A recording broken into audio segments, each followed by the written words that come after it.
Hello and welcome to another tech class. My name is Dan Quigley and today I'm going to be going over some composition subjects. So if you could, Anthony, he's running the board for us today, if you could bring up the PowerPoint and we'll look at what we're going to go over. So in composition we have basic shots, headroom, lead room, rule of thirds, 180 rule, and golden ratio. So this presentation is really just an overview of all of these subjects, and of course there's a lot more you can read about them, and I should have some supplemental material that I'll add on to this presentation, probably below the video or whatnot, so make sure to check that out. Anyway, let's get into this. For basic shots, what you're going to have is different positionings of the person or your subject in the frame. So here we have an example of an extreme long shot, and you can see our subject, the person sitting on the stairs there, and she is quite small compared to everything else in the shot, because the frame basically decides what is left in your picture and what is left out. And that's one of the main things that you want to think about. You know, you have the camera, so now what are you going to point it at and how are you going to point it? And so we have these different shots here. Let's look at a long shot. Now this is a little bit closer. It's sometimes called the wide shot. And as you can see, here's a medium shot and a close-up and an extreme close-up. As we change these shots, they all have different effects on the viewer. And usually they'll even have something called an establishing shot to get you into the scene.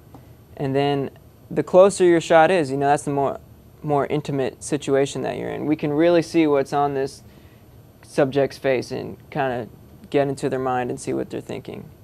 Whereas before, you know, you can barely even see her face on the long shot. All right, let's move on. There's all the shots together. You can see how each different framing gives it a different feeling. Other shot types that we have are the 2-shot and the 3-shot. This is if you have, you know, more than one person in a picture. So here we have 2 people eating at Olive Garden. One person is not really into being photographed, but there they are, and you can see how they're framed there so that both of them fit in the shot equally. There's a symmetry between their bodies and where the edges of the image are. Oh. Here's another shot. Same thing going on. You have the people there, and they've got enough headroom on the top, and we'll talk about that in a little bit. And again, there's a symmetrical feeling going on between the 2 subjects in the frame, and they're both kind of positioned in the same way. Here's an example of an over-the-shoulder shot. You know, it's kind of like getting in the perspective of this guy here on the left and almost what he's seeing, but again, he's in the frame. So this is just another type of shot to think about when you're out there filming. Point of view shot. Let's see if I have any here. This is pretty self-explanatory. You're supposed to feel like you are the subject in this type of angle. Here's a clip from the Royal Tenenbaums, and here's some guy swinging his daughter around on the lawn somewhere. And that's that shot. Like I said, pretty self-explanatory. Another thing about filming and composition is where you put these edges of your frame. Notice on the 2 top images, they're framed at the joints. On the left picture, we have the bottom of the frame cutting off at the kneecap, and on the right side, we have it cutting off at the waist. And it almost makes for a unnatural looking like image. So what they will say is to cut in between limbs. So on the bottom left, we have him being cut off in the middle of his thigh, and on the right side, we have it in the middle of his forearm there, or bicep. Okay, on to our next subject, headroom. You can see that in these different shots, they all give a different feeling. On the left side, we have too much headroom, and the subject isn't filling the space fully. It feels like something is missing or the subject is short. In the middle, while it is a better shot than the last, there's not enough headroom, and the top of your frame is going to start cutting off your subject there. And then on the last side, we can see there's just enough headroom there for that shot to look aesthetically pleasing. Next, we have lead room, and that is because when we're videoing something, we are usually trying to capture something in motion. That's why it's called a motion picture. So here we have a car. It's in motion, and it's moving to the right from the viewer's perspective.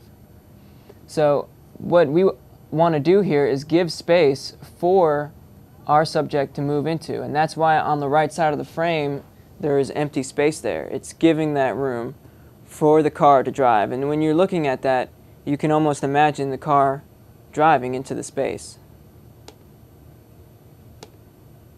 Here's a picture of some guy. I don't know who he is. I pulled this off Wikipedia. But he's looking to the right, just like the car, and the image is giving the movement of going to the right. But all the space is on the left.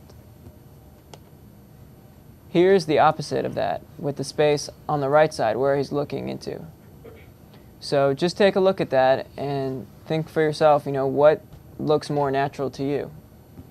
And you can just look anywhere, any type of professional photography or videography, and look for these kind of things and see if you notice them. Okay, so moving on to another concept of composition is the 180 rule. And when you have two subjects like here, we have the guy in the blue and the guy in the orange, they are talking to each other. And in between them there is that dotted line, and that represents the point of interest. That is where the action is going on. So if we set our camera up on the green side, what we're going to have is the blue guy on the right and the orange guy on the left. And so we can set up cameras all along that side. But once we go over to the left on the red semicircle, that's where our characters switch positions on the screen. And that can give a disorienting effect. You want to be looking at the image and see the character in the same spot all the time. Otherwise, you are giving that disorienting effect, and that might be something that you're going for. You can say this with all of these compositional guides here, is that these are just guides, exactly. So you can go and try to break the rules if you want, if you're going for a certain look and you're trying to achieve a certain effect. But the 180 rule and all the framing things that we've gone over before, those are pretty popular. And once you know what these are and you start looking for them, you can really see how important they are when it comes to filming something. Another popular guideline is the rule of thirds. And this, some of you who may have done photography will notice this maybe more so than people who have done video. Rule of thirds goes, you divide your frame into 9 squares with 2 lines in the middle going vertically and 2 lines going horizontally. And where those lines meet, that becomes a high interest point for an audience. And that is why they line them up according to these lines. You can see this lighthouse. It is right on that second vertical line, and again you see that leading room on the left to create that sort of composition. Here's a picture of a frog. Again, it is lined up on the left side, and it's almost a reversal of that last picture. And the branch that it's on as well is also lined up. Here's a goat. Goat's looking into some space right there, and he is also following these rule of thirds. So when you're out there and you're filming something, this is one of the things that you can think about right away, is these rule of thirds and where to put people. It's sometimes visually boring just to see a person right there in the center of the screen. And when you put them off to the left, it creates movement in the image, and you can actually see a direction of where the goat is going. You know, from the top left to the bottom right, there is a diagonal motion that you can sense. Here's another one without any real type of subject, but you can see how even this image with no humans or animals or anything like that, there still is a distinct movement of going back and going off to the right down that road. So there is one last pattern that I'd like to go over, and that is the golden ratio. And this is something that's found all over in nature,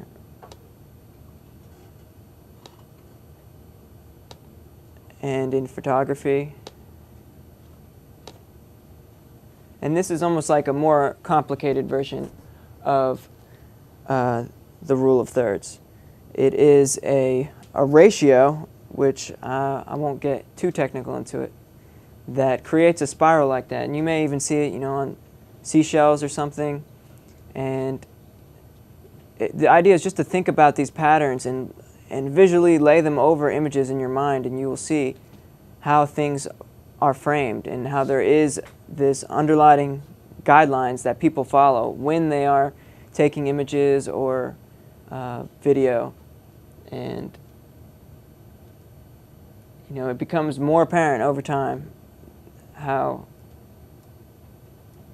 these patterns really do influence how people frame their shots. So I think that is it right here. Oh, actually, we have some more. We have the angles here. Another way to frame your shot is angles. Here's a normal angle. You're on the same level as your subject. Here's a high angle. You're looking down on your subject. This is almost like a God view, they might call it. Or, you know, victims in horror movies, the angle will be down on them. And there's the low angle, which is kind of the opposite effect. It's making her look not like a victim, but almost like a perpetrator, whatever word you want to use there. Subjective angle, very similar to our point of view. And here's the canted angle. This is basically an off-axis shot where it's not horizontally lined up and it's tilted. You can tell just by looking at the edges of the columns there in the wall, and that usually gives also a disorienting effect, which they use a lot in horror films. And that's it, I guess. That's my whole presentation right now. I know that was pretty quick, but this is a video, so you can go back and pause it and look over some of these things. And like I said, this is just a quick overview of these types of subjects. So go online, I mean, just type in rule of thirds on Google and you'll have plenty of information if you're wanting to learn more on some of these subjects. So anyway, that concludes this presentation of composition. I'm Dan Quigley, and thanks for watching.